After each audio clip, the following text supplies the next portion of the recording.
Bill, there's something that I really love about the Windows 95. It's really cool, and it comes up right here. And okay, now what? It's okay. Now look there, the flying toasters. Look, see, they're toasters and they're flying, and then here comes the Brandon. It got look at it gobbling up. Let me show you something. Yeah, okay, here. what? Okay. Huh?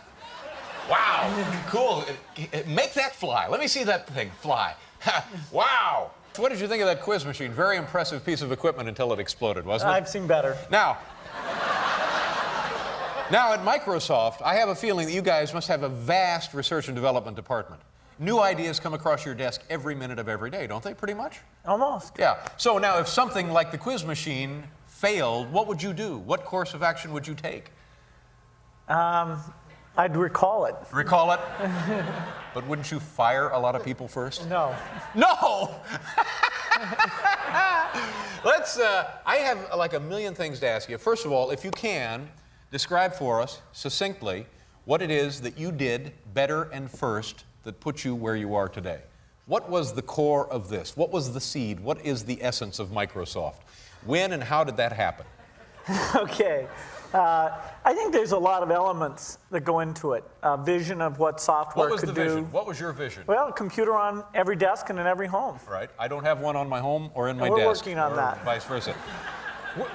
But there was more to it than just that vision. You must have known, how early did you realize you knew something that could be exploited and to this extreme?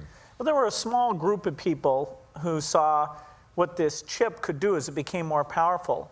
And we sort of felt like a special group because we were all working on it. And we thought someday these big computer companies are going to have a huge problem, and this thing is going to reach out to the entire world. But every year we just kept hiring more people working on it. It's been 20 years since we started it, and we're not really to the full realization of that vision even today. Yeah. But this came to you more or less when you were in high school. You were so far ahead of people in your high school class with knowledge of computers that the school hired you, didn't they?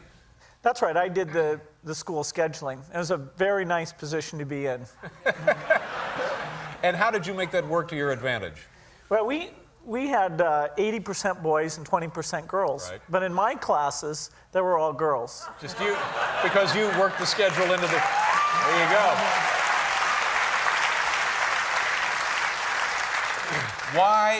Why don't I have a computer? We need to find an application for you. Part of your problem is you have too many assistants. Uh-huh.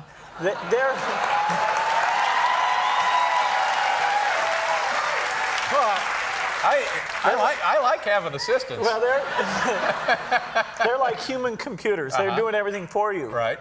Maybe you should let them have computers, but... I think some of them do. I certainly haven't met all of them, but I think some of them do. But I think about this, and what about this internet thing? Do you know anything about that? Sure. What the hell is that exactly? Well, it's become a place where people are publishing information. Right. So everybody can have their own homepage. Companies are there, the latest information. It's wild what's going on. You can send electronic mail to people. It is the big new thing. Yeah, but it's easy to criticize something you don't fully understand, which is my position here. Go ahead. But I can remember a couple of months ago, there was like a big breakthrough announcement that on the internet or on some computer deal, they were going to broadcast a baseball game. You could listen to a baseball game on your computer. And I just thought to myself, does radio ring a bell? You know what I mean? There's a difference. There is a difference. It's not a huge difference. What is the difference? But you can listen to the baseball game whenever you want. Right. Too. Oh, I see. So it's stored in one of your memory deals, Exactly. and then you can come That's back the a year RAM later. thing you talked about earlier. Yeah. Do tape recorders ring a bell?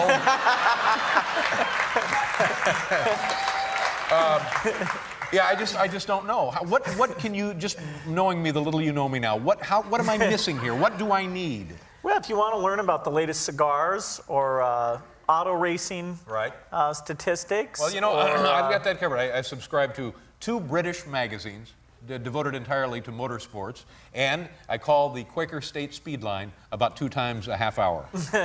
So now, would the computer give me more than I'm getting that way? Oh, you can find other people who have the same unusual interests you do, and.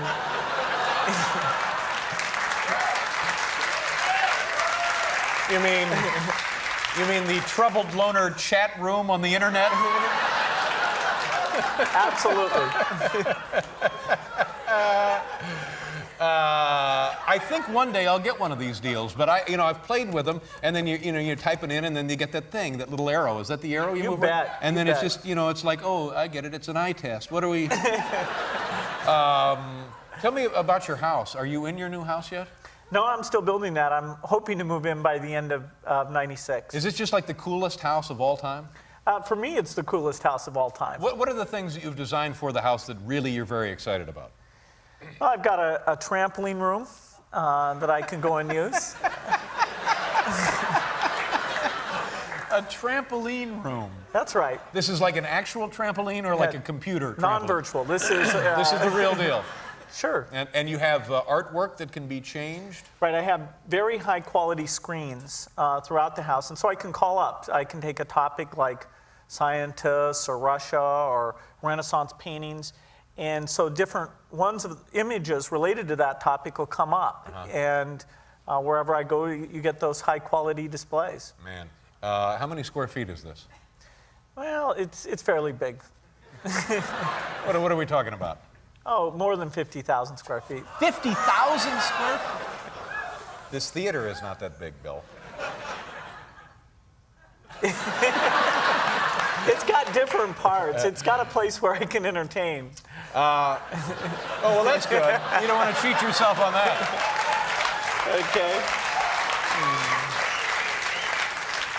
Is there something now beyond what we understand about computers that, like 20 years ago, we didn't fully understand computers? Is there now another level of something? Maybe we haven't even thought of it. Maybe it's not even possible. Maybe, a whole different mechanism, a whole different software and hardware? Or is this going to be it now through the end of time? Mostly what we're working on now is the computer being a tool to help us learn or find other people with the same interests. Eventually, we may figure out how to make the computer think, but that turns out to be a very tough problem. In fact, there's been almost no progress made on it. So nobody knows when that'll happen. Some people think it'll never happen. Yeah, we don't want them to think, do we? Not really, I wouldn't think. It's a scary thought. Yeah. It's too bad there's no money in this, too, isn't it? Just a shame. The book is called The Road Ahead. And Bill, thank you very much. I can't thank you for your help here with the big quiz machine tonight.